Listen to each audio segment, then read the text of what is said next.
प्रणाम प्रभु जी। हाँ जी प्रभु जी प्रणाम।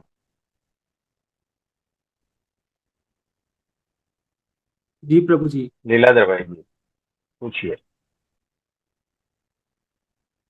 प्रभु जी, मुझे ये पूछना था हम्म। कि भगवान के प्रति ये जो अखंड स्मृति है, सतत चिंतन स्मरण, ये बन क्यों नहीं पाता हम जैसे लोगों के लिए। जैसे मैं भी कोशिश करता हूँ कि मेरा ध्यान प्रगट संत में ही लगा रहे, को ज्यादा से ज्यादा कोशिश करता हूँ। फिर भी एक तो ये जैसे हम्म। बोर हो जाते हैं, ऐसी फीलिंग भी आती है हम जैसे लोगों को, और मन भटक जाता है और सतत चिंतन स्मरण नहीं हो पाता। तो ये अखंड स्मृति कैसे बनती है प्रभु जी? देखो कैसा है कि छोटा बच्चा है ना, 5वें स्टैंडर्ड में है। मैथ्स में उसको दिल नहीं लगता, है ना। तो वो मैथ्स का नाम पढ़ते ही भागता है। उसके सामने बुक खोलते हैं तो भी भागता है, डरता है, क्योंकि वो करना पड़ रहा है ना, उसका इंटरेस्ट नहीं। जहां पर इंटरेस्ट नहीं है वहां पर वो विरुद्ध दिशा में जाता है। तो इंटरेस्ट जो है ना, वो चीज ऐसी है कि वो भीतर से आती है ना। देखो, सिंपल सी बात कह रहा हूँ। अगर 20 साल का लड़का है और वो पढ़ाई कर रहा है और उसके साथ में एक 20 साल की लड़की भी पढ़ रही है। अब किसी तरह से जो है ना, उस लड़के को वो लड़की पसंद आ गई, है ना, और उसे प्रेम करने लगा। मतलब हो गया। अब क्या करें, कोई नहीं। तो वो घर पे जाता है, खाना खाता है। खाते वक्त भी है, ख्याल उसी का है, चिंतन उसी का ही चल रहा है। फिर जब पढ़ाई करता है, बुक्स खुली रहती है, अक्षर पढ़े जा रहे हैं, चिंतन उस लड़की का ही होता रहता है। आप समझ रहे हो। तो हर वक्त, चाहे वो कुछ भी कर रहा हो, चिंतन उस लड़की का स्मरण निरंतर उसके दिमाग में वो चलता रहता। क्यों? उसको करना थोड़ी पड़ रहा है कि मैं चिंतन करूं, नहीं, ये ऑटोमेटिक होता है,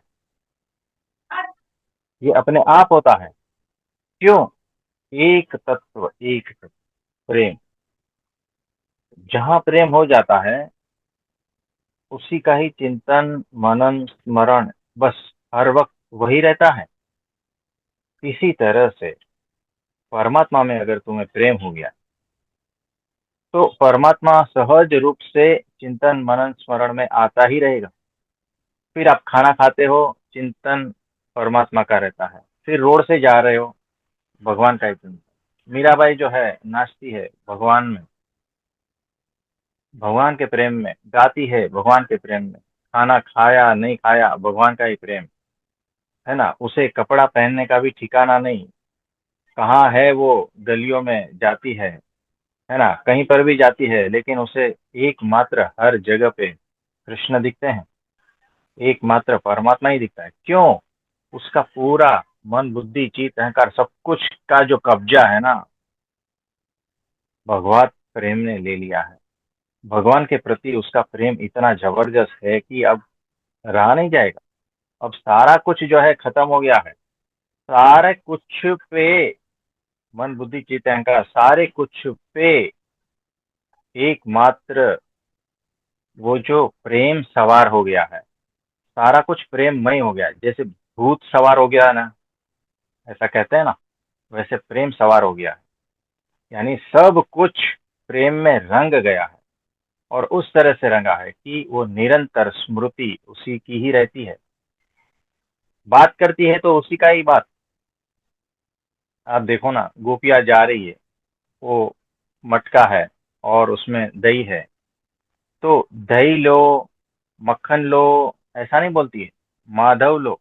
इसका मतलब क्या है कि सब कुछ माधवमय बन गया है, सब कुछ कृष्णमय बन गया है, परमात्मा मय बन जाता है।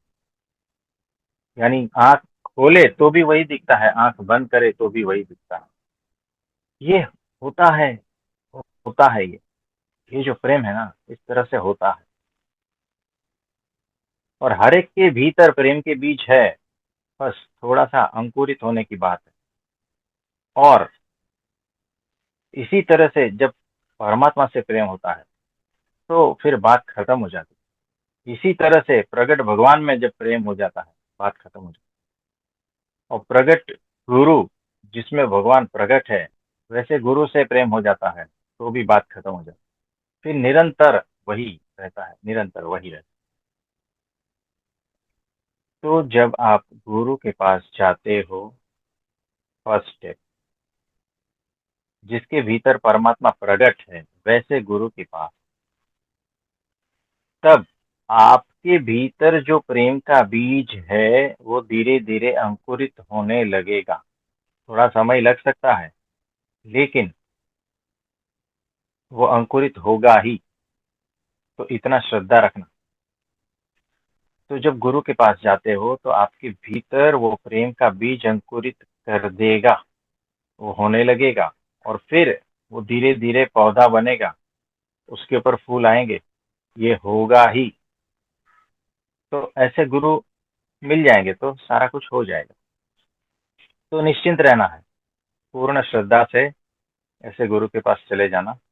आपके भीतर परमात्मा को प्रकट कर देगा, और प्रेममय है परमात्मा, याद रख। हाँ जी, और कुछ जी पूछो। प्रभु जी। प्रभु जी, एक सवाल मेरा ये था कि जैसे मैं हूँ, आप जैसे मुझ जैसे लोगों को जो भी सत्संग में बताते हैं, तो मेरे साथ तो ये है कि स्मृति में ही स्टोर होता है सब कुछ। क्योंकि जैसे मेरा खुद का कोई कोई अनुभूति तो नहीं है मेरी। तो आप जितना कुछ भी बताते हैं हम्म, तो वो स्मृति में स्टोर होता रहता है। तो और कुछ लोग ऐसे होते हैं जिनको अनुभूति होने लगती है।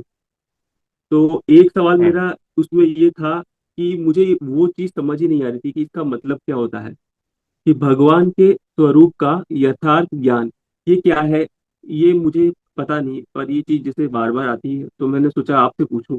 हो सकता है कि जैसे ये स्मृति का सवाल नहीं, कुछ और हो जो आप बता पाओ। देखो, भगवान के स्वरूप का ज्ञान, तीन चीज है: भगवान, उसका स्वरूप, और उसका ज्ञान, है ना। जैसे सूर्य है, सूर्य के स्वरूप का ज्ञान, तीन चीज: सूर्य, उसका स्वरूप, और उसका ज्ञान।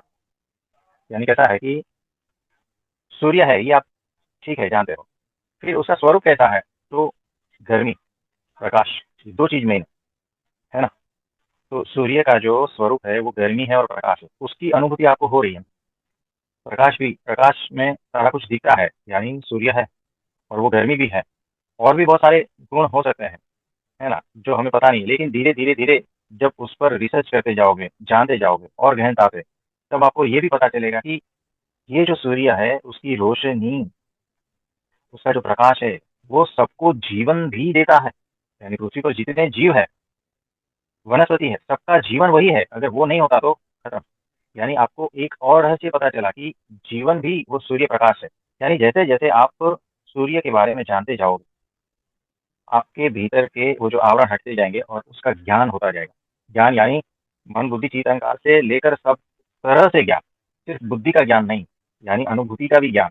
और जितने माया के जो साधन है, उससे भी जो परे का ज्ञान है ना, वो भी ज्ञान हो जाता है। वैसे ही आप नीम का वृक्ष ले लो, तो नीम, उसका स्वरूप और उसका ज्ञान उसी तरह से होता है। जब आप नीम के वृक्ष को देखते हो तो आपको क्या पता चलता है कि वो हरा है बस। लेकिन जब दूसरी इंद्रिया भी उसको टेस्ट करती है तब कड़वा लगता है ना। तो इस शरीर में कुछ भिन्न प्रकार के चेंजेस होते हैं। तो नीम के वृक्ष जो है, उसका संशोधन करके आयुर्वेद में शास्त्र है, वो पूरा उनके गुणधर्म और ये सब कुछ बताया है। तो नीम जो है, उसका स्वरूप कैसा है और उसका ज्ञान भीतर तक उतर जाता है। वैसे ही परमात्मा कैसा, उसका स्वरूप कैसा है और उसका ज्ञान, है ना। तो परमात्मा जो भी कुछ दिखाई दे रहा है, ये परमात्मा मय है। सूर्य को भी रोशनी देने वाला परमात्मा।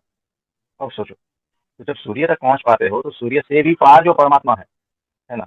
यानी ये जो पृथ्वी तत्व है या पंचमहाभूत तत्व है या अनंत कोटि ब्रह्मांड है, उससे उसी का भी आधार अक्षर है, और उसी का भी आधार परब्रह्म परमात्मा। तो सोचो, मतलब धीरे धीरे जैसे जैसे जानते जाओगे वैसे वैसे आपको उसके स्वरूप का ज्ञान होता जाएगा। यानी एक ज्ञान ये हो गया कि वो सर्व का आधार है, सर्वव्यापी है, सर्व में व्याप्त होकर रहता है, सर्वोपरि है, यानी सबसे ऊपर है, उससे ऊपर कुछ नहीं है ना, वो प्रगट है, सदा दिव्य है, दिव्य गुणों से युक्त है, ऐश्वर्यवान है और प्रगट है, साकार है। ये सारी चीजें धीरे धीरे बुद्धि की नहीं रहती, मन की नहीं रहती, लेकिन भीतर तक जाती है। ये चिंतन मनन के द्वारा होता है।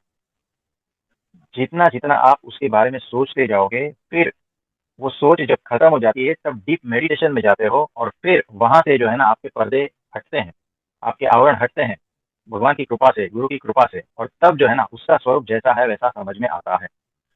बुद्धि से नहीं समझ पाओगे, बुद्धि से परे की बात है ये, बुद्धि की लिमिटेशन है। तो जो ज्ञान बुद्धि तक सीमित है उसका कोई उपयोग ही नहीं, है ना। तो बुद्धि से परे, विचारों से परे, चिंतन मनन से भी परे, लेकिन पहले बुद्धि, चिंतन मनन विचार का उपयोग कर लेना है। वो जब थक जाती है तब उससे परे की स्थिति में जाते हो, तब गुरु कृपा से आपके सारे आवरण हटते हैं, वो डीप मेडिटेशन में, और फिर वो जैसा है वैसा ज्ञान होता रहता है। आप समझो, तो इस तरह से जब ज्ञान होता है तब भगवत स्वरूप का ज्ञान ये भीतर तक जाता है। तो इतनी धैर्यता, इतनी श्रद्धा रखनी है कि जो हमने कहे ना शब्द वो सब सत्य है। यानी बुद्धि से, तर्क से, चिंतन मनन द्वारा जब उसके बारे में सोचते हो तब एक समय आता है जब वो सारा कुछ थक जाता है। यानी बुद्धि थक जाती है, तर्क चिंतन मनन सब कुछ थक जाता है, उसके बाद में उससे अतीत की अवस्था में चले जाते हो, उससे पार की अवस्था में चले जाते हो।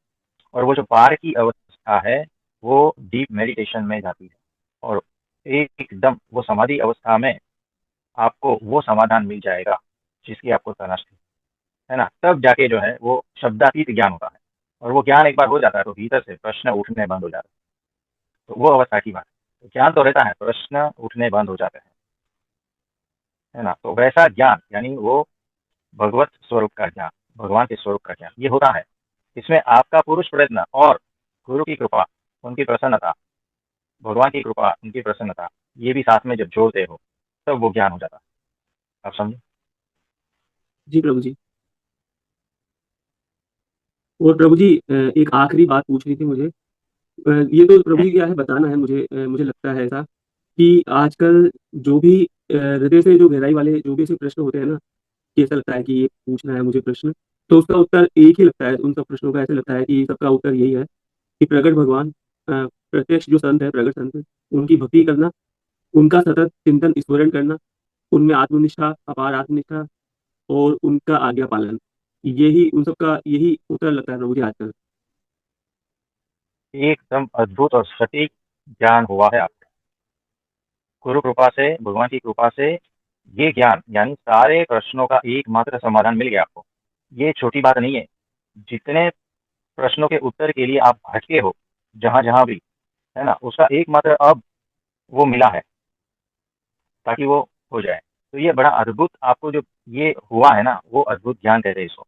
यानी आवरण हटते जाते हैं और ज्ञान होता जाता है कि वहां तक पहुंच पाए हो आप, उतना आपका चेतना का विकास हो गया है, आपकी बुद्धि का विकास इतना हो गया है जो बुद्धि से परे की बात है ना। यानी देखो कहता है कि मुझे सर्जन बनना है, या सर्जरी करवानी है, या जो भी है, उस लेवल तक जाना है। मैं सिर्फ कैची को चलाने में माहिर हो जाता हूँ तो सर्जन नहीं बन पाऊंगा, है ना। मैं सिर्फ लिखने में माहिर हो जाता हूँ तो भी सर्जन नहीं बन पाऊंगा। मैं सिर्फ छुरी चलाना जानता हूँ, है ना, तो भी मैं सर्जन नहीं बन पाऊंगा, सर्जरी नहीं कर पाऊंगा। चाहे कितनी भी स्किल मैं सीख लो, लेकिन सर्जरी नहीं कर पाऊंगा जब तक वो जो सर्जन है उसके पास जाकर वो विद्या प्राप्त न करूं, है ना। तो कैंची चलाने वाले सब सर्जन नहीं होते, लिखने वाले सर्जन नहीं होते, दवाई देने वाले सर्जन नहीं होते, है ना। तो उसका एक स्पेशल चीज होती है, जब वो करते हो तब सर्जन बन पाते हो। यानी सब कुछ करने के बाद मुझे एक बात का पता चला है कि जब तक मैं सर्जन के पास नहीं जाता ना, तब तक मैं सर्जन नहीं बन पाऊंगा। वैसे ही सब कुछ करने के बाद में आपकी बुद्धि में इतना प्रकाश हुआ है, आपके भीतर इतना प्रकाश हुआ है कि सारे प्रश्नों का समाधान एकमात्र है, प्रगट भगवान, प्रगट संत, प्रगट सत्पुरुष। बस उसमें दृढ़ निष्ठा, तो बाकी की बातें होती जाएंगी, है ना। तो ये वैसा ही है। तो बड़ी अद्भुत बात कही है आपने कि वो जो प्रकाश है ना, जो आपके भीतर हुआ है, वो बहुत रेयर होता है। पहली बात तो आप बहुत जल्दी समझ पाए हो। इस बात को समझने के लिए लोगों को कई कई जन्म लगते हैं, याद रखना। तब तक वो भटकना रहता है। आप उस बात को बड़ी आसानी से समझ गए हो। वो जो समझ आई है ना, वो गुरु कृपा से और भगवान की कृपा से आई है, याद रखना। नहीं तो ऐसी समझ नहीं आती। बड़ी अद्भुत बात है। प्रभु जी इसमें और कुछ। ये बात, जी प्रभु जी ये बात, आपके जितने भी सत्संग होते हैं उसमें जितना भी आप समझाते हैं, तो हर सत्संग में मुझे यही सार नजर आता है कि आप यही बात बता रहे हैं। तो ये आपने बीज बहुत गहरा डाला है अच्छे से हम सबके अंदर। उस कारण ये बात एकदम जम गई है कि अब कुछ भी सवाल उठता है तो सीधा यही जवाब मिलता है। तो प्रभु जी हाँ जी। बस आप ही एक बात और चाहिए प्रभु जी कि मेरे जैसे हमारे अंदर ये भी चीज हो जाए कि ये जो सतत चिंतन स्मरण होता है ये भी हमारा बनने लग जाए, क्योंकि मन भटक जाता है, वो स्थिति है नहीं। तो स्थिति भी हो जाए तो अखंड भगवान का, प्रत्यक्ष भगवान का ये अखंड चिंतन भी शुरू हो जाए। हाँ, ये हो जाएगा। हमारे गुरु जी करवा देंगे। वो बड़े समर्थ हैं। तो ये सारा कुछ हो जाएगा, और वो उसी के लिए तो आए हैं। उनका मेन प्रोजेक्ट वही है, आपके भीतर परमात्मा को प्रकट करना। बीज तो है ही, है ना। और वो सत्पुरुष है, तो वो खिला देगा उसको, अंकुरित करके वो फूल तक ले जाएंगे। तो चाहे वो किसी का भी प्रेम का बीज हो, भगवान का बीज हो, भक्ति का बीज हो, जो भी है, वो सारे के सारे बीज से पूरा बगीचा आपके भीतर खिल जाएगा। और मेन प्रोजेक्ट उनका वही है, उसी के लिए तो आए हैं इस पृथ्वी पर। तो अच्छा मिलन हो गया, आपका भी जीवंत होना इस देह में, और गुरु का भी जीवंत होना इस देह में, यानी अद्भुत मिलन है। बस हो ही जाएगा, तो निश्चिंत रहना, है ना। और कुछ। जी प्रभु जी बस यही सब पूछना था आपसे। कोटि कोटि प्रणाम प्रभु हाँ जी, नमस्ते नमस्ते। जी।